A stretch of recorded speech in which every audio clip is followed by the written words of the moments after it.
What up, B Smith, Three Crafty Bastards. I feel like my camera's jacked up, so let me fix this real quick. Yeah, and then we do a little bit of that. Yeah. Oh man, come on. There we go. So try it again. Three Crafty Bastards. Of course, I'm B Smith, and this is your Thursday night beer review. And I put that in quotations because we're gonna do a little something different tonight. I got a cider on deck for you that was given to me by a guy at my work, my buddy Chuck, he's either a cider drinker or he's a stout drinker. He doesn't like anything in between. He's not a huge fan of IPAs, loves his Crown. But he texted me and he was like, hey man, you got to try this cider. So he brought me a couple. Truth be told, I drank one, but I saved the other so I could bring the review to you. So what we have tonight, let's go to the handy dandy fridge, is Fleeting Youth, which is a raspberry lemon cider from Ash&Elm Cider Company, which is out of Indianapolis, Indiana, so right here at home. Truth be told, I'm not too familiar with Ash&Elm, so I had to do a little research and look up some of their ciders. So basically what they deal with, they don't deal with any beer at all. They just deal with ciders, and the list of what they have is very short. They got a dry, they have a semi-sweet, they have a sunset tart cherry, which is 6.5%. Looks like the majority of their ciders are 6.5%. The Fleeting Youth, which is a semi-sweet cider infused with raspberries and lemons, and then the ESD, the extra special dry. They do have seasonal ciders that you can order online, which I talked to him today. He said that his wife was actually ordering ciders online for him. I don't know why he wouldn't just take a weekend and drive down to Indy, but I digress.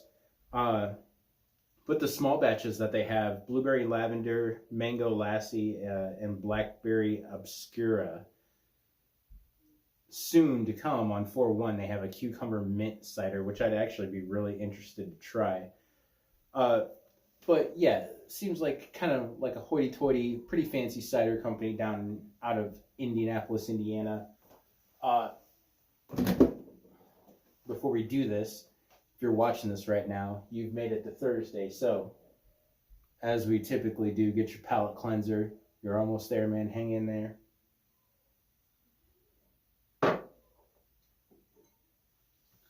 And then we're going to give this a pour.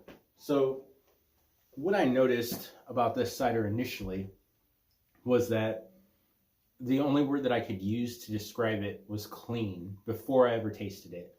A very clean looking cider, bubbly almost, effervescent if you'd like to use that word. But we're going to just give it a pour right now. I'm going to let you guys see.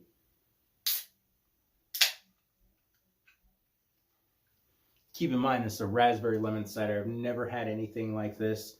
I've had raspberry cider, but never raspberry lemon. I'm really curious on how the two different tastes, you know, one's sour. I guess raspberries are kind of sour, but more so the lemon. I wonder how they're going to pair.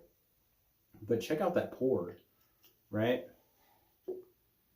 Look how clean that is. You can see through it. It looks like cherry 7-Up, honestly, right? Smells very raspberry-ish. Raspberry-ish. It's up to you. I like the carbonation on it. I think it's just enough, not too much, not too little. Let's give it a try.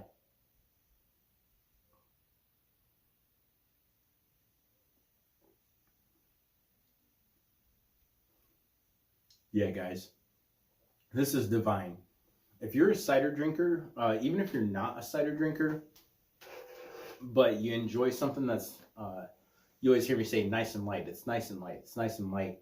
It doesn't set heavy. This is for you. I could easily, this is going to be interesting. I could easily see myself drinking like 3 or 4 of these. It's sweet, but not overly sweet. You know, sometimes when you get into raspberry ales or raspberry anything, raspberry stouts. You know, the raspberry flavor is strong, but it sets really heavy. This is a lot different.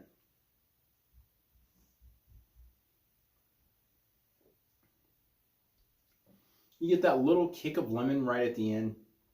Real subtle, nothing overpowering, not enough to even make it sour. You know, if you know anything about, if you've ever seen any of our beer reviews, you know that sours taste like vomit.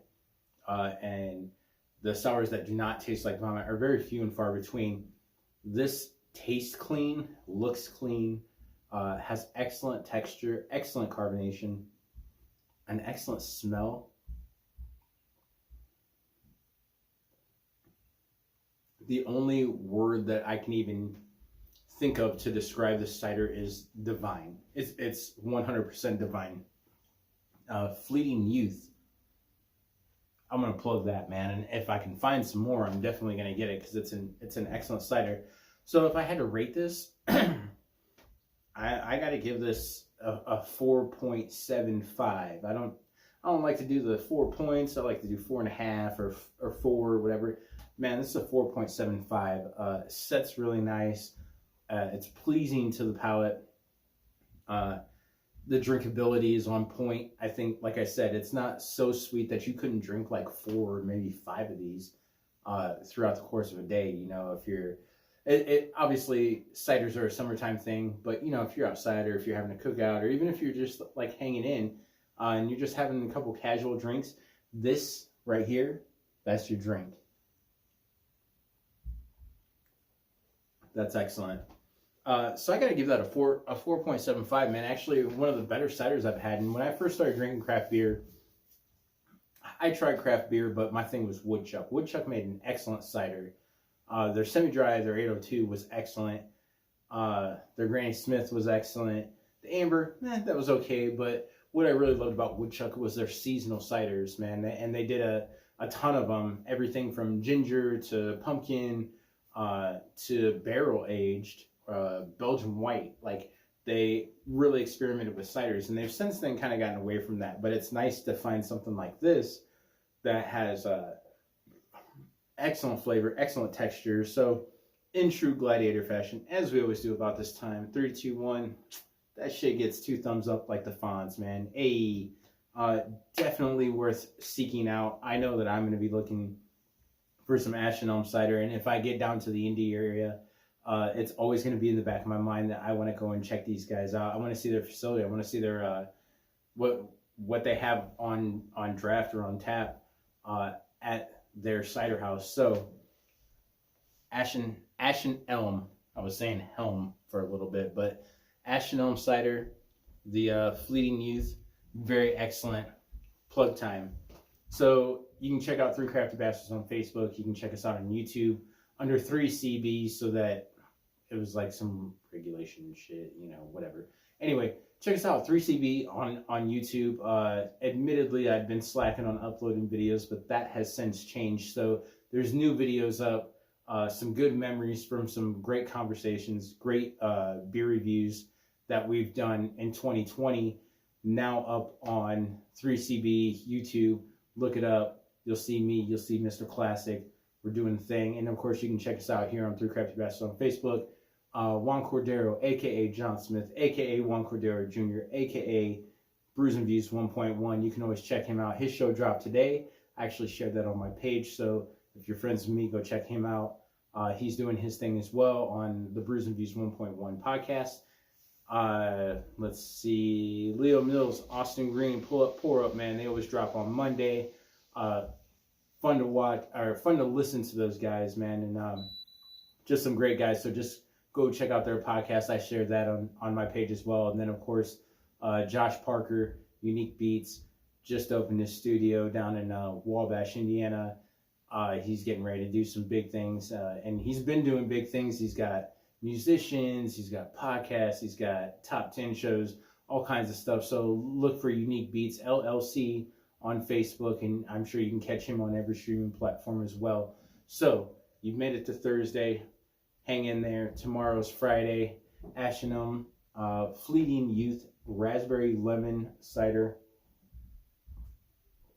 muy delicioso. Stay safe, stay crafty. Peace.